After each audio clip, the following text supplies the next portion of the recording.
Assalamualaikum warahmatullahi wabarakatuh. Saya Uswatun Hasanah dari kelompok 8 akan mempresentasikan mengenai leasing atau sewa guna usaha. Dan ada rekan saya Haniswati Maslaha dan Ahmad Faisal Wafiki. Langsung saja yang pertama yaitu mengenai sewa guna usaha. Sewa guna usaha atau leasing adalah kegiatan pembiayaan dalam bentuk pembiayaan barang atau modal, baik secara sewa guna usaha dengan hak opsi atau financial lease maupun sewa guna usaha tanpa hak opsi atau operating lease untuk digunakan oleh lease selama jangka waktu tertentu berdasarkan pembayaran secara berkala.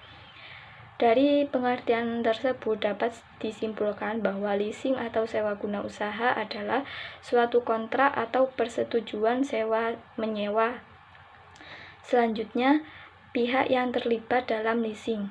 Yang pertama, lessor atau yang memberikan jasa pembiayaan kepada pihak lease dalam bentuk barang atau modal. Yang kedua, lease, yang artinya pihak yang memperoleh biaya dalam bentuk barang atau modal dari lessor. Yang ketiga ada supplier, yaitu pihak yang menyediakan barang untuk dijual kepada lease dengan pembayaran secara tunai oleh lessor. Yang keempat yaitu bank atau kreditor. Dalam hal ini pihak bank memegang peranan penyediaan dana kepada lessor. Selanjutnya jenis-jenis sewa guna usaha. Yang pertama, capital lease, yaitu jenis leasing yang perusahaannya berasal dari lembaga keuangan, pada umumnya untuk melayani nasabah yang membutuhkan kebebasan dalam menentukan barang atau modal dengan spesifikasi yang diinginkan. Yang kedua, operating lease, yaitu leasing di mana hak lessor membeli barang kemudian disewakan kepada nasabah dalam jangka waktu yang tertentu. Yang ketiga, sales type lease atau lease penjualan, yaitu leasing yang dilakukan oleh perusahaan industri yang menjual lease barang dari hasil produksinya. Yang keempat yaitu leverage lease, yaitu suatu jenis leasing yang melibatkan pihak ketiga atau biasa disebut dengan credit provider. Jadi, lessor tidak melakukan pembiayaan objek leasing sebesar 100% dari harga barang, melainkan hanya sekitar 20% sampai 40% saja, sedangkan sisa harga barang tersebut dibiayai oleh pihak ketiga. Yang terakhir adalah cross border, yaitu jenis leasing yang dilakukan antar negara. Dengan kata lain, lessor dan lease tidak dalam satu negara tetapi di dua negara yang berbeda. Pada umumnya, cross border lease hanya melakukan leasing untuk barang yang nilainya sangat besar, misalnya pesawat terbang bentukan Airbus dan Boeing. Sekian, terima kasih. Selanjutnya akan dilanjutkan oleh narasumber Haniswati Maslaha. Di sini saya mau memaparkan penjelasan teman saya selanjutnya, yakni perusahaan leasing dalam menjalankan kegiatan usahanya dapat digolongkan menjadi 3 kelompok. Yang pertama adalah independent leasing company. Yang kedua adalah captive lessor. Captive lessor ini sering disebut dengan third party lessor.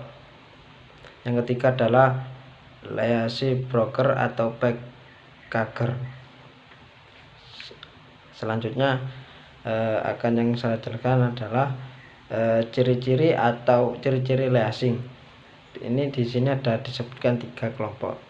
Yang pertama adalah umumnya terdapat keterkaitan antara jangka waktu lease dengan masa kegunaan barang lease. Yang kedua adalah hak milik dari barang lease tersebut terdapat pada pihak lessor.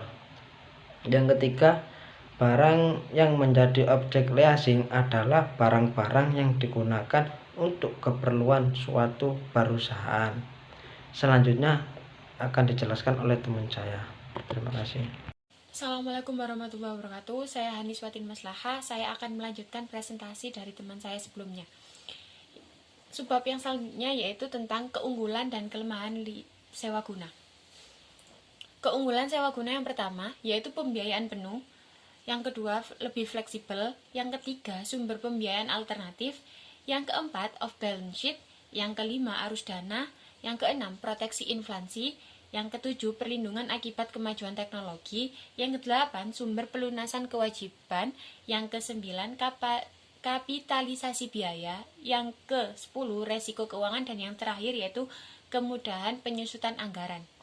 Dan untuk kelemahan dari sewa guna yaitu hak kepemilikan barang hanya akan berpindah apabila kewajiban telah diselesaikan dan hak opsi digunakan. Untuk yang kedua, seandainya terjadi pembatalan suatu perjanjian sewa guna usaha, maka kemungkinan biaya yang ditimbulkan cukup besar. Yang ketiga, barang modal yang diperoleh oleh sewa guna tidak dapat dijadikan jaminan untuk memperoleh kredit. Sedangkan yang keempat yaitu resiko yang melekat pada peralatan atau barang modal itu sendiri, kemungkinan adanya kenakalan penyewa guna usaha tersebut untuk melakukan jual atau sewa kepada pihak sewa guna usaha yang lain. Dan sedangkan yang terakhir, fluktuasi bunga. Adanya fluktuasi bunga dapat menimbulkan resiko bunga bagi perusahaan sewa guna usaha. Hal ini terjadi karena antara investasi dalam barang yang disewa dengan sumber dana pembelanjaan yang tidak. Baik, yang selanjutnya yaitu tentang peraturan pemerintah dalam sewa guna. Tertulis dalam Peraturan Presiden Republik Indonesia Nomor 9 Tahun 2009 tentang Lembaga Pembiayaan Bab 1 Pasal 1 Ayat 5 yang berbunyi, sewa guna usaha adalah kegiatan pembiayaan dalam bentuk penyediaan barang modal baik secara sewa guna dengan hak opsi maupun sewa guna tanpa hak opsi untuk digunakan oleh penyewa guna usaha selama jangka waktu tertentu berdasarkan pembayaran secara angsuran. Sekian presentasi dari kelompok kami, kurang lebihnya kami mohon maaf. Kami ucapkan terima kasih. Wassalamualaikum warahmatullahi wabarakatuh. Saya Buratul Fadilah, kelompok 8 dari kelas 5A akan sedikit menjelaskan tentang perbedaan leasing dengan pembiayaan modal lainnya. Perbedaan leasing dengan lembaga pembiayaan adalah leasing merupakan salah satu jenis dari lembaga pembiayaan, sementara lembaga pembiayaan adalah suatu badan usaha yang kegiatannya memberikan pembiayaan baik secara dana maupun barang modal. Yang pertama ada perbedaan leasing dengan sewa menyewa. Dalam suatu transaksi leasing, lessor adalah pemilik atas objek leasing, sementara lessee hanyalah pemakai saja. Lessee memiliki hak opsi untuk membeli objek leasing sesuai dengan nilai sisa barang, sedangkan sewa menyewa tidak memiliki hak opsi. Namun, penyewa diberikan suatu hak opsi apabila dalam perjanjian dicantumkan ketentuan-ketentuan khusus. Yang kedua ada perbedaan leasing dengan sewa beli. Pada sewa beli, hak milik secara mutlak beralih kepada penyewa pada akhir perjanjian dan semua pembayaran telah dibayar secara penuh. Sementara dalam leasing, hak kepemilikan tidak mutlak langsung beralih kepada penyewa, tetapi terdapat hak opsi, yaitu apakah penyewa akan memiliki barang tersebut dengan cara membelinya seharga nilai sisa atau memperpanjang penggunaan barang dengan memperbarui perjanjian leasing, atau akan mengembalikannya kepada pemilik atau lessor. Yang ketiga ada perbedaan leasing jual beli dengan cicilan. Perbedaannya adalah dalam hal jual beli dengan cicilan, pemilikan barang beralih pada saat dilakukannya transaksi. Sementara dalam leasing hak pemilikan tetap pada lessor. Pada prinsipnya jual beli dengan cicilan sama dengan jual beli. Jual beli adalah suatu persetujuan di mana pihak satu mengikatkan dirinya untuk menyerahkan suatu kebendaan, sementara pihak yang lain membayar harga sesuai yang telah dijanjikan. Yang selanjutnya akan dijelaskan oleh teman saya. Assalamualaikum warahmatullahi wabarakatuh. Saya Nurbadiatus Solihah. Pada bab leasing kali ini, saya akan menjelaskan tentang pengambilan keputusan pembiayaan modal yang tepat. Yang pertama, pengertian dan definisi keputusan. Definisi keputusan mengandung 3 arti. Pertama, pilihan atas dasar logika atau pertimbangan. Kedua, beberapa alternatif yang harus dipilih untuk menghasilkan satu pilihan terbaik. Sementara arti yang ketiga yaitu tujuan yang ingin dicapai dari keputusan tersebut. Maka pengertian dari pengambilan keputusan adalah suatu pemecahan masalah untuk memilih alternatif dari beberapa pilihan alternatif yang tersedia. Kemudian yang kedua, cara mengambil keputusan yang tepat. Untuk mengambil keputusan yang tepat, seseorang membutuhkan keterampilan problem solving atau pemecahan masalah yang baik. Keputusan yang dibuat berdampak pada masa depan sehingga harus dipikirkan dengan matang. Berikut tips mengambil keputusan untuk mendapatkan solusi yang tepat dan bijak, diantaranya yaitu yang pertama, pahami konteks masalahnya. Yang kedua, kumpulkan data dan lakukan analisis. Yang ketiga, buat keputusan dengan fokus dan tidak terburu-buru. Yang keempat, jangan terlalu emosional. Dan yang terakhir, mintalah pendapat dari orang lain. Cukup sekian yang dapat kami sampaikan. Kurang lebihnya kami mohon maaf. Wassalamualaikum warahmatullahi wabarakatuh.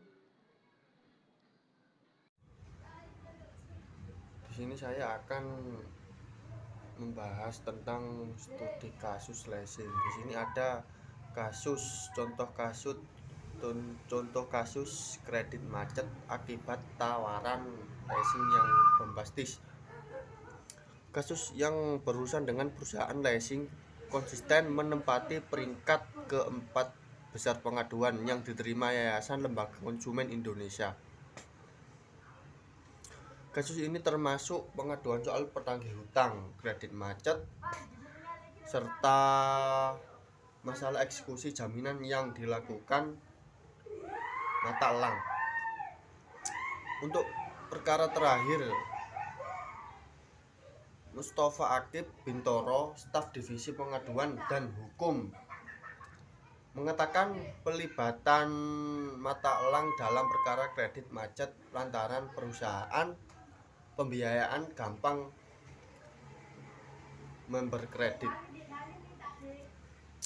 Misalnya, orang-orang bisa kredit kendaraan bermotor dengan uang muka sebesar Rp500.000 tanpa menghitung kemampuan finansial debitur membayar cicilan per bulan. Dan akibatnya ada masalah penarikan dan beban biaya tarik. Namun, Mustafa juga menyoroti bahwa kasus kredit macet menjadi lantaran ada hukum ekonomi pasar. Permintaan tinggi bikin perusahaan pembiayaan itu banyak melonggarkan aturan. Di sisi lain, ada target-target penjualan tertentu dari para pemangku kepentingan industri otomotif. Sebagai gambaran, berdasarkan data kepolisian, di Jakarta saja ada 13,9 juta motor dan 3,5 juta mobil pada tahun 2015. Mantan Gubernur DKI Jakarta Jarod Saiful Hidayat pernah mengatakan setiap hari pada penambahan sekitar 1.500 kendaraan bermotor baru.